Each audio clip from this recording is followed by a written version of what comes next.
사랑하는 성도님들, 안녕하세요. 오늘도 하나님께서 우리에게 은혜의 하루를 허락해 주셨습니다. 이 하루 은혜로운 이유, 그것은 바로 매일의 묵상이라는 말씀을 우리에게 허락하셨기 때문임을 믿습니다. 주님께서 차려주신 식탁입니다. 이 식탁을 통해 영육 간의 강건함을 누리시는 여러분들 되시기를 축복합니다. 자, 이제 오늘은 레위기 7장 말씀을 저와 여러분 같이 함께 묵상하실 텐데요. 그 중에 특별히 11절과 14절을 함께 읽고 은혜 나누는 시간을 갖도록 하겠습니다. 제가 본문되는 말씀 먼저 읽어드리도록 하겠습니다. 여호와께 드릴 화목 제물의 규례는 이러하니라. 만일 그것을 감사함으로 드리려면 기름 섞은 무교병과 기름 바른 무교전병과 고운 가루에 기름 섞어 구운 과자를 그 감사 제물과 함께 드리고 또 유교병을 화목제의 감사 제물과 함께 그 예물로 드리되 그 전체의 예물 중에서 하나씩 여호와께 거제로 드리고 그것을 화목제의 피를 뿌린 제사장들에게로 돌릴지니라. 아멘.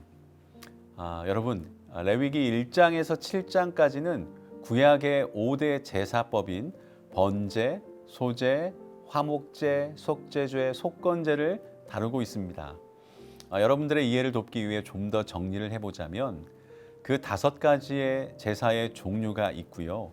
각각의 제사를 드리는 방법으로 4가지 방식이 있습니다. 제물을 불살라 바치는 화제, 또 제물을 앞뒤로 수평이 되게 흔들어 바치는 요제, 그리고 제물을 높이 치켜들어 바치는 거제, 그리고 이 거제는 오늘 본문에서도 나오죠. 그리고 또 제물 위에 피, 포도주, 독주 등을 부어 바치는 전제가 있습니다. 그 가운데 오늘 본문은 각 제사시 제사장의 직무와 그 몫을 중심으로 한 제사법을 보충해 주는 규례들을 다루고 있습니다. 6장 8절에서 7장 38절에 그 내용들이 들어가 있고요. 번제와 소제의 보충 규례가 6장 8절부터 23절이고 또 속죄제와 속건제의 보충 규례가 6장 24절부터 7장 10절까지가 되어 있고 그리고 이어서 화목제 보충 규례를 다뤄주고 있습니다. 즉 감사함으로 드릴 때의 화목제 규례, 화목 제사 후에 공동 식사에 관한 규례, 또 기름과 피의 식용 금지 규례, 제사장의 몫에 대한 규례 등을 언급해 주고 있습니다. 그렇다면 오늘은 이러한 화목제 보충 규례가 어떤 영적 교훈들을 담고 있는지 그 중에 몇 가지를 함께 살펴보며 은혜를 나누도록 하겠습니다. 그 첫 번째 교훈은 이렇습니다. 우리는 우리 자신을 화목을 위한 희생제물로 드려야 합니다 라는 거예요. 11절에서 14절 말씀에서 볼 수 있듯이 화목제를 드리기 위해서는 반드시 희생제물이 필요했습니다. 이것은 화목제에는 희생이 따른다는 것을 우리에게 가르쳐 주죠. 그렇습니다. 화목은요, 말만으로 되어지는 것이 아닙니다. 화목은 희생의 대가로 주어지는 것입니다. 예수님께서 이 땅에 오셔서 스스로 십자가에 못 박혀 죽으신 것도 바로 이런 원리 때문이었죠. 즉 예수님께서는 자신을 희생의 제물로 드리심으로 하나님과 인간 사이에 화목을 이루어 주신 것입니다. 이것은 에베소서 2장 13절 18절에 이렇게 증거가 되어 있는데요.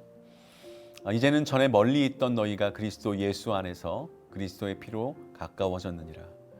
그는 우리의 화평이신지라.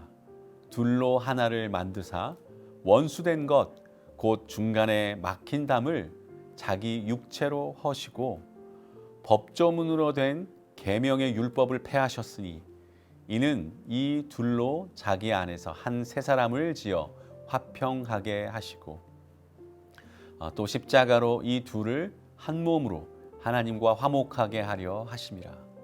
원수된 것을 십자가로 소멸하시고 또 오셔서 먼 데에 있는 너희에게 평안을 전하시고 가까운 데에 있는 자들에게 평안을 전하셨으니 이는 그로 말미암아 우리 둘이 한 성령 안에서 아버지께 나아감을 얻게 하려 하심이라. 아멘. 여러분, 이와 마찬가지로 사람과 사람 사이의 화목을 이루기 위해서도 반드시 희생이 요구됩니다. 하나님과 우리 사이의 화목이 그러하듯이 우리 사람과 사람 사이에도 그렇다라는 거죠. 누군가 희생하지 않고는 절대 화목이 이루어지지 않습니다. 세상에 전쟁이 일어나는 이유가 무엇입니까?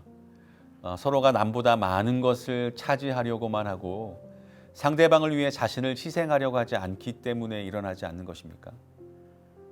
또 가진 자와 가지지 못한 자 간의 갈등이 일어나는 이유가 무엇입니까? 많이 가진 사람들이 가지지 못한 자들을 위해 자신의 것을 희생하려고 하지 않기 때문에 그런 것 아니겠습니까? 국가나 단체에서 권력 다툼이 일어나는 것도 마찬가지입니다. 서로가 상대방에게 자신의 권력을 나누어주는 희생의 마음이 없기 때문에 다툼이 일어나고 화목이 이루어지지 않는 것입니다. 이처럼 희생이 없는 곳에는 화목이 있을 수가 없는 것이에요. 사랑하는 성도님들, 이러한 세상의 화목을 이루기 위해서 바로 우리들이 희생의 제물이 되어야 될 줄 믿습니다.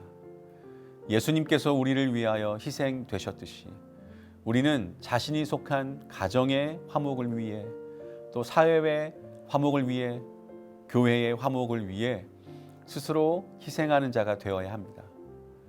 비록 그것이 지금은 물질적으로나 여러 가지 면에서 자신에게 손해가 되겠지만 그렇게 세상의 화목을 위해 자신을 희생할 때 우리는 하나님의 아들로 일컬음을 받는 놀라운 영광을 얻게 될 것입니다. 마태복음 5장 9절 말씀을 여러분 꼭 기억하십시오.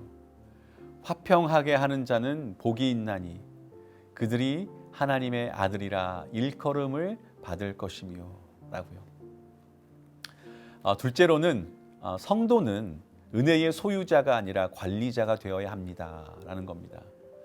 12절 말씀을 보면 하나님께 감사함으로 화목제 희생을 드릴 때는 기름 섞은 무교병과 기름 바른 무교 전병과 고운 가루에 기름 섞어 구운 과자를 감사 희생과 함께 드리라고 말씀하였습니다.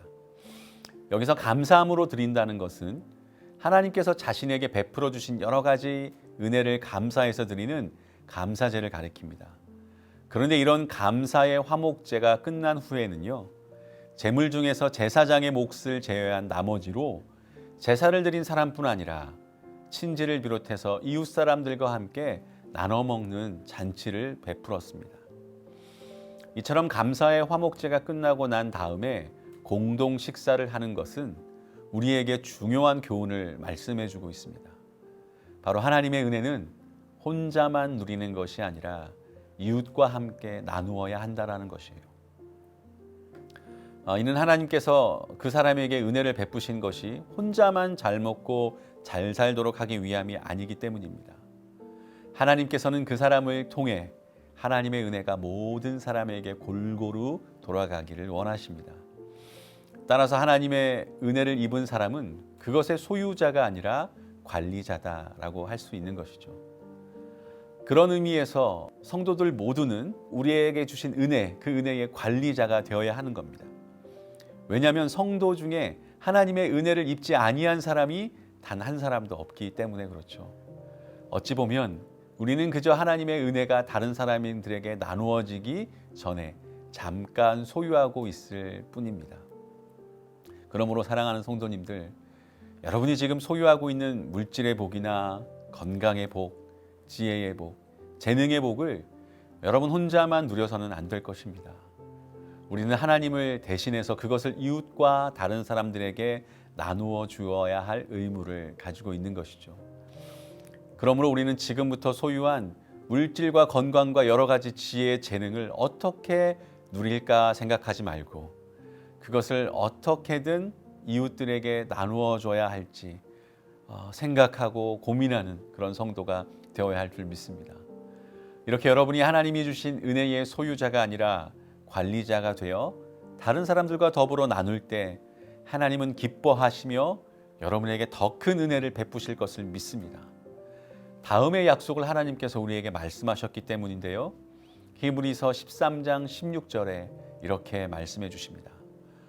오직 선을 행함과 서로 나누어 주기를 잊지 말라.